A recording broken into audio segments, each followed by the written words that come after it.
Obviously, a tremendous accomplishment, for everybody involved. It's a testament to, obviously their careers, but obviously their willingness, to give back to the game too. Especially with Kasey, coaching a little bit here and there and doing the TV color commentary. Just being around the sport is, invaluable. You always want those guys involved. So, just a tremendous accomplishment, and very few get selected, so it's a lot of prestige there.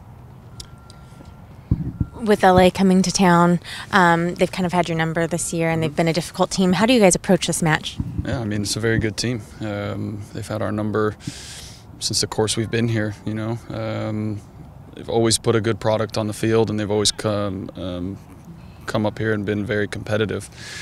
So obviously provide a number of challenges. They've got tremendous players. They all play for each other. So something we've got to be aware of is obviously the four up front. And then you look down the spine with Gerard in the middle and Juninho, Staples in the midfield. A lot of threats there, a lot of weapons. So for us, we've got to be focused. We've got to be very good in front of goal, and we've got to be concise in our defending. They've added even more star players since the last time you faced them. How does that change the approach? Yeah, I think just like I said, it changes things, but also we don't want to get too involved in what the other teams are doing. So we have to give them credit and know that they are very good players and they're a successful team. But we've also got to realize that, with 3 games left, we're still fighting. And we can still make a run at this. There's still a couple trophies within our grasp. And if we do this thing right and we give it our all for these next 3 games, it's a possibility that we could get, 2 trophies. So we've got to keep that in the back of our mind, and we've got to push no matter who we're playing against, whether it's Salt Lake in the last game of the season, it's Houston, LA, whatever it is. Be concerned, but also know that we've got a very good team as well. Obviously, change the dynamics at all. This is the first time you'll play here in Seattle, and it'll be the first time that you had both Clint and Oba in the lineup against. Of course, you always want to face the best teams with a full strength lineup, and we've seen in the past when we don't have a full strength lineup, it's tough to get results in this league playing against a team that's got everybody out there. Top to bottom, they're a good team. We are as well, and we've played.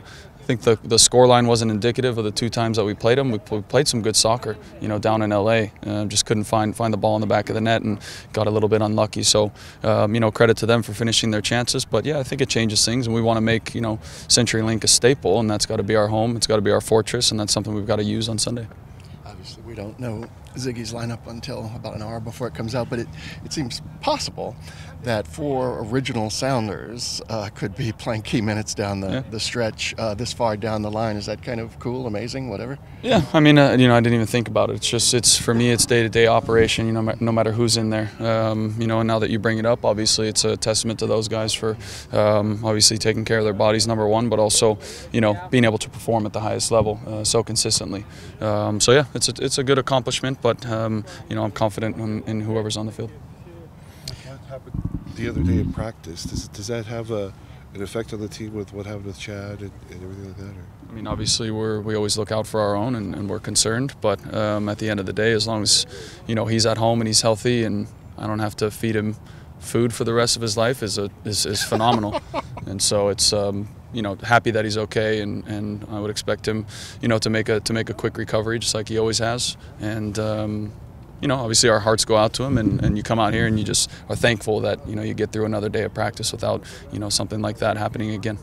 Back to the Hall of Fame stuff with Kasey being a captain and a leader and all that. Did you learn anything from him when it came to that, the style and leading the locker room and everything like that? I think every captain has their own way of captaining, I guess, riding the ship, whatever it is. And Kasey was always a vocal person in the locker room, and obviously with him being a goalkeeper, it's a little bit different in how things are kind of conducted on the field. And I think it changes with your position, how the team kind of operates, and if there needs to be fixes, things like that. On the field, it's a little bit different, but Kasey was always always had the experience, which is number one. He had seen every situation before, playing all the toughest leagues in the world. It's, he comes to MLS, and obviously, tough league, and we didn't win every game with him back there, so it wasn't that easy. But it says a lot, he never got frazzled, he never got flustered. It was always cool, calm, collected. When you need to yell, and that was, kind of the bottom line. So cool, calm, collected, experienced, and never really frazzled.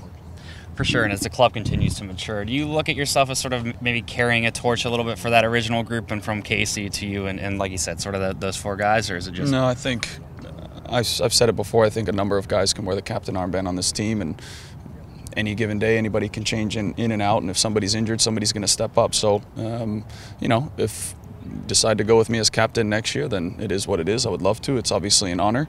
And if not, I'm going to be the first one to, you know, get the guys going and do the same exact thing as I do now. It's not a superpower. It's not, doesn't make you play better. It's just, you know, little things here and there that change. And from the first team with Kasey to now, is there anything within the club, a virtue, and anything you guys have tried to carry forward through the years and sort of build upon? Yeah, I think our fighting spirit, I think, has always been there. You know, since day one. You know, I think in 2009, we obviously didn't have as good of a team player-wise as we do now. I think we can all be honest and say that, the caliber of player, but we still got results. We still made the playoffs the first year. We still won the Open Cup, so I think it says a lot about the spirit of the team and the fighting attitude, and won a lot of games in the last couple minutes of games over the past, you know, 7 years, and that's, you know, it says a lot about the character of the team. Sure.